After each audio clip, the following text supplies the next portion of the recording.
आपके माध्यम से पूरे देश की जनता को अपनी बात पहुंचाना चाहता हूं कि 3 धाराओं से देश बहुत परेशान है। एक महिला दहेज उत्पीड़न, और एक दलित उत्पीड़न, और एक यौन उत्पीड़न।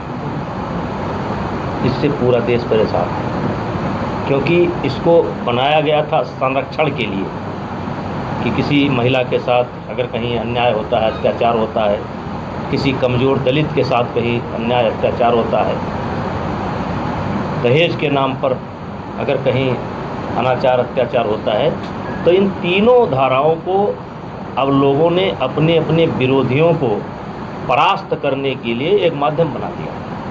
और पूरे जो लोग भी जागरूक हैं वो इस सच्चाई को जानते हैं।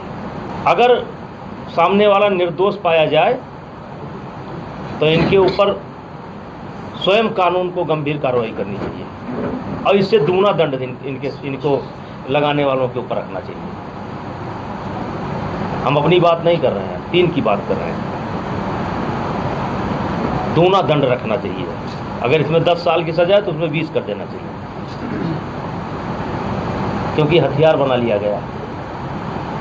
एक जनपद में, मैं यहाँ की स्थिति नहीं जानता हूँ, लेकिन मुख्यालय पर आंकड़ा होता है एक दिन में 20-20 FIR होगी। मुझे केवल राजपूत तक सीमित मत करिए। अगर आप मुझे केवल राजपूत कहते हैं तो मुझे बड़ा तकलीफ होता है, और इसलिए हम सबकी बात करते हैं। लेकिन जात विशेष को लेकर के अगर कोई भी नेता कहीं का टिप्पणी करता है तो आने वाले समय में उसका खामियाजा उसको भोगना पड़ेगा।